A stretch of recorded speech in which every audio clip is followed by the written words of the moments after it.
What's going on, ladies and gentlemen? Once again, I'm Nev from Nev's Tech Bits. Today I want to talk to anybody who's using a VPN, a virtual private network. If you're one of these individuals who are using it, like I have a VPN, I think everyone should have a VPN, virtual private network, of course. It means that everything between your computer and whoever you're communicating with, everything is encrypted so nobody can read it. But the thing about encryption is it can be broken one day. So, for example, let's talk about the encryption on my pay stubs. They used to say, okay, well, we're going to send you out, we're going to send out your pay stub, and your pay stub is going to be, the password is going to be, let's just say a really easy number, a number based off you, that they really shouldn't have done it, but they changed it since, and I got onto it, and that's the way it goes. But anyways, I wouldn't get onto it before because that number was very dangerous. And the thing is, that number being as dangerous as it was, if somebody hacked it, they would have a very sensitive piece of information. And the thing about having this digital information around is, okay, today maybe they can't hack the Adobe password, but in 10 years from now, are they going to be able to hack the Adobe password? And then that special number that they gave it, that's really frickin' the kind of number you shouldn't be putting as passwords for stuff, could be identified in 10 years. And in 10 years, that number is still going to be sensitive to me. That number is still going to be very sensitive. Anyways, it's that same idea. And the NSA is taking all of the data that they get. Basically, the NSA has pipes through internet connections. You see, if you are getting a piece of information from a server in California, you're going to be hitting two other ISPs, internet service providers. They act like a switch. So a man-in-the-middle attack, or what the NSA is doing, and I'm sure other entities, is every piece of data coming through their system, they're just saving all of it. Or maybe anything encrypted, they're just saving. And they're just throwing this into a giant hard drive, and they're sitting on it, and they're waiting. And in 10 years, they might use it.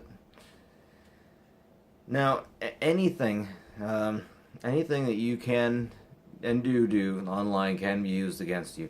Once you put information out there onto the internet, you are liable. Just like you shouldn't put anything onto an email that you wouldn't put onto a postcard. You know, once you put it online, the internet never forgets. Maybe you had a VPN and said something stupid to your friend. Maybe you're into stuff you shouldn't be doing. Maybe you're just part of a political group who's a bit extreme.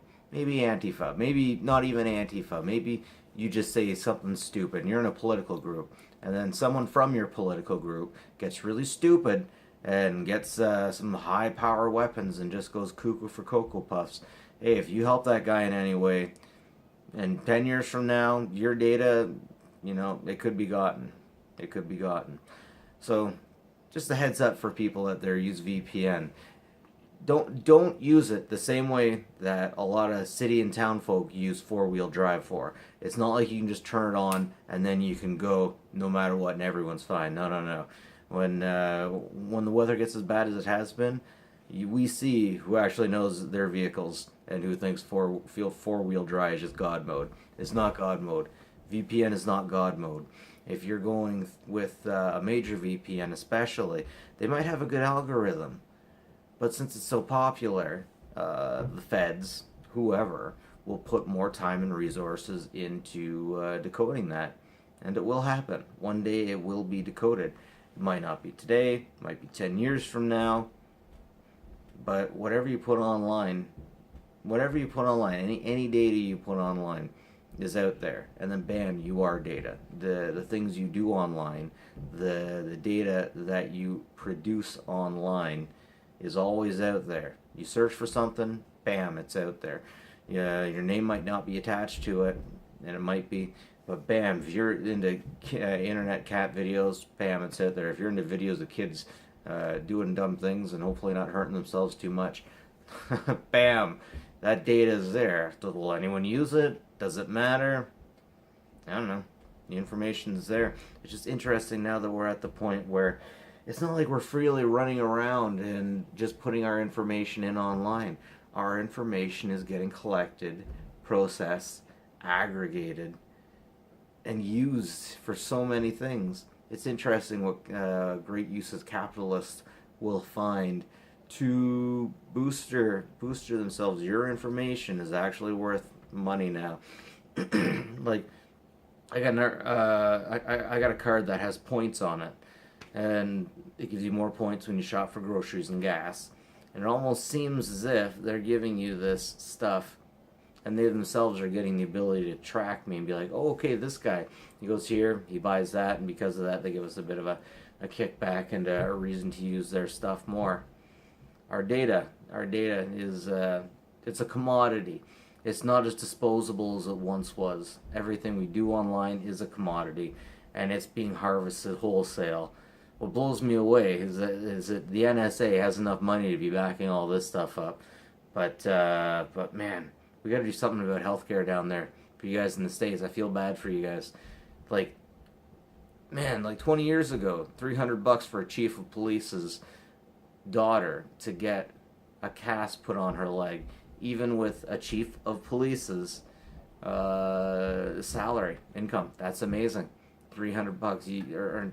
Sorry, he should have better insurance. You'd think the government would insure him better.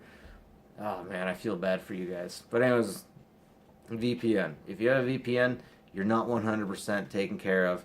Whatever dumb stuff you say can be found out decades later. The NSA is wholesale saving data. And they might do something with it. They might do nothing with it. We'll have to see. Anyways, that's it for me.